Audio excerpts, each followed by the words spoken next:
Le MAG avec la MTRL, assurance auto, habitation, santé et prévoyance.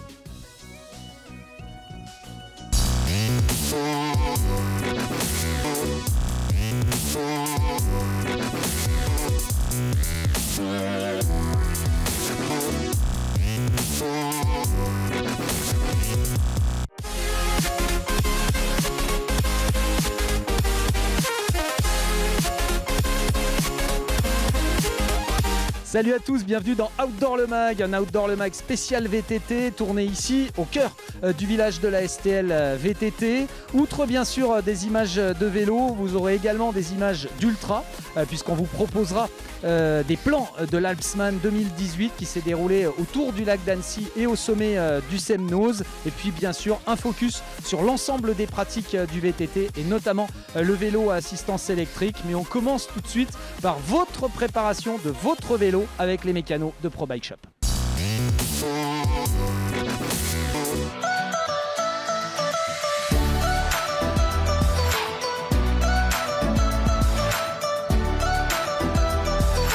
Allez, avant de prendre le départ de votre STL VTT, eh bien, première étape, contrôler votre vélo, le préparer. On a fait appel à un pro pour ça, Pierre-Aloïs, mécano chez Pro Bike Shop. Bonjour, Pierre-Aloïs, qu'est-ce qu'on regarde en premier avant de faire une STL VTT ou avant tout simplement d'aller faire une sortie vélo? Alors là, déjà, on va regarder tous les organes de sécurité du vélo pour être sûr de bien arriver à bon port, puisque c'est le but, c'est de se faire plaisir.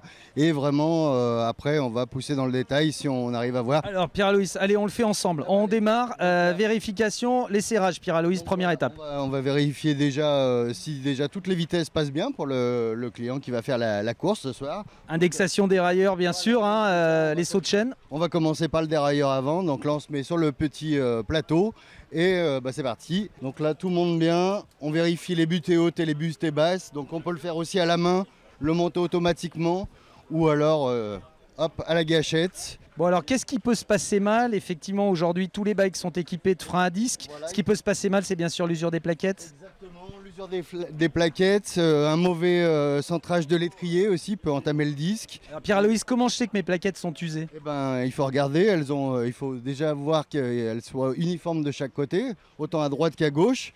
Qui est un petit espace entre le disque et les plaquettes d'environ 1 à 1,5 mm.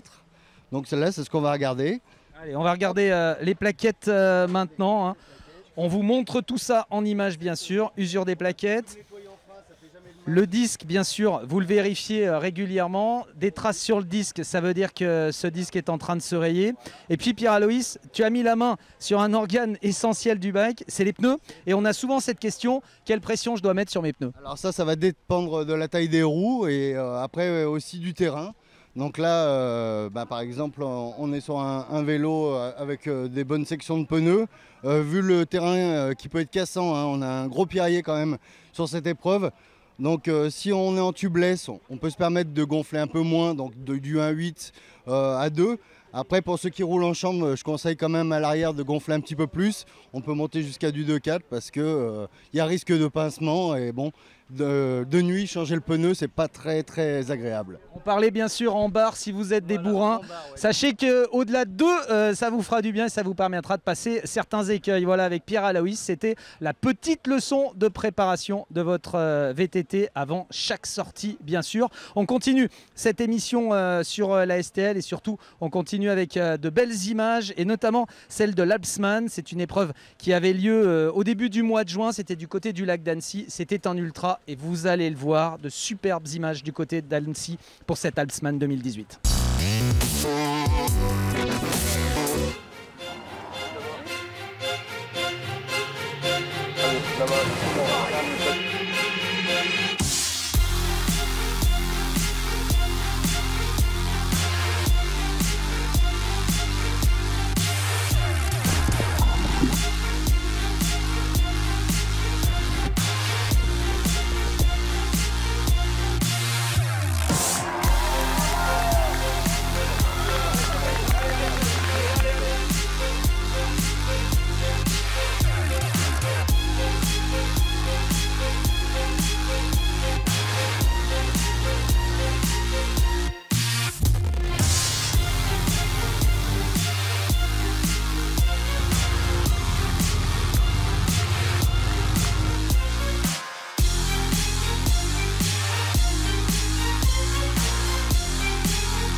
De très belles images de l'Alsman 2018 qu'a forcément apprécié Tom en tant qu'ex-anécien, néo-lyonnais, sur une épreuve dans un cadre extraordinaire. Une épreuve fabuleuse que j'ai pu voir de très près les 2 années précédentes. J'aurais beaucoup aimé participer cette année, malheureusement j'ai pas pu, boulot oblige, mais j'espère en être l'année prochaine au départ et monter sur ce fameux libellule pour me retrouver au milieu du lac et rentrer à la nage. Allez, avec le boulot, bien sûr, c'est la STL VTT parce que tu en es le chargé de projet pour Extra, co-organisateur de l'événement. Tom, un petit mot sur l'épreuve Rennes, la version 71 km, un terrain de jeu fabuleux dans les monts du Lyonnais. Clairement que j'ai découvert du coup cette année avec surprise, puisqu'on dit souvent là Saint-Élion c'est tout plat ou pas loin. J'essaye de faire du vélo régulièrement, j'essaye d'être à peu près entraîné et pour autant j'ai trouvé ça difficile, vraiment cabossé, des talus tout le temps en haut en bas avec peu de moments de répit et donc un vrai terrain de jeu avec les monts du Forez qui sont pas les Alpes, mais qui ont leur lot de difficultés aussi. 71 km de bonheur, et puis pour celles et ceux qui étaient moins affûtés, une version 45 km accessible. Exactement, une version donc au départ de Sainte-Catherine, donc un peu plus courte. On enlève une bonne partie du dénivelé positif, pour autant il reste la montée vers Saint-André-la-Côte, qui reste un gros morceau, et après un dénivelé quand même majoritairement descendant jusqu'à Lyon, donc voilà, avec des parties toujours joueuses, pas très techniques mais qui restent du vrai VTT pour ceux qui s'y attendent pas forcément. Donc même sur le 45 on a vraiment de quoi s'exprimer sur près de entre 2 et 5 heures d'effort, donc voilà, ça reste un effort non négligeable. Bon, on vous a beaucoup parlé de cette STL VTT, je pense que c'est le moment de la retrouver en images. On va vous replonger dans la nuit de la STL VTT édition 2018, c'est maintenant.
Super édition que cette édition 2018 qui a réuni près de 2500 VTTistes sur cette STL VTT, pratiquant bien sûr VTT mais pratiquant également VTT à assistance électrique. Alors on est au-delà simplement d'une pratique occasionnelle, hein. On est pour certains sur une pratique loisir qui se fait constamment en électrique.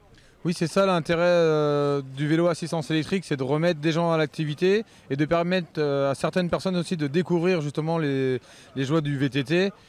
Et en ce sens-là, c'est une très bonne chose, effectivement, de permettre de s'astreindre de certains problèmes du vélo, donc de l'entraînement, de toutes ces choses-là, mais ça reste quand même du sport, il faut le rappeler, et la pratique loisir est très importante autant pour pour les marques que pour les revendeurs, parce que c'est aussi une grosse partie du marché actuel. Et on est content de venir rencontrer justement les gens dans un cadre détendu comme la STL VTT, où on peut côtoyer le sportif aguerri comme la personne qui va venir faire une petite rando pour le plaisir. Alors bien sûr, la gamme iBike, elle sert à faire du loisir, mais elle sert aussi à faire de la compétition. On est avec Xavier, qui est le pilote ambassadeur iBike. Xavier, ça, ce sont des vraies machines de guerre. On est vraiment là sur un sport à part entière.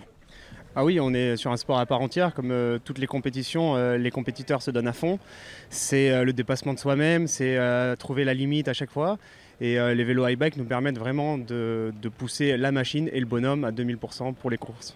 Il faut avoir fait du VTT pour pouvoir s'aligner parmi les meilleurs en VTT assistance électrique, ou on peut débuter par le VTT assistance électrique en compétition?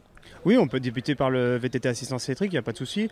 C'est un autre style de pilotage. Il faut apprendre à rouler un peu plus rond, trouver des trajectoires moins tendues qu'en vélo classique. Mais tout le monde peut s'inscrire à une compétition de VTT assistance électrique. Et puis on se rend compte maintenant qu'il y a une multitude de pratiques. Il y a du country, mais il y a aussi de l'enduro. L'enduro, ça marche très fort. Oui, en ce moment, le vélo assistance électrique, c'est l'enduro, c'est à la mode. C'est là où on peut pousser les vélos à 100%. Le cross-country, ça rebute un peu certaines personnes car il y a une gestion de batterie. Alors que le vélo d'enduro, c'est vraiment à fond, du plaisir à 100%. On découvre des trails magnifiques, des spots sublimes. Donc c'est génial. Merci à toi en tout cas de nous avoir fait partager cette passion du vélo à assistance électrique. Nous on va poursuivre notre voyage en images avec la prochaine grande épreuve à venir, le prochain grand raid à venir. C'est la Transmaurienne vanoise. Je vous propose tout simplement d'en découvrir le teaser en images. Salut à tous.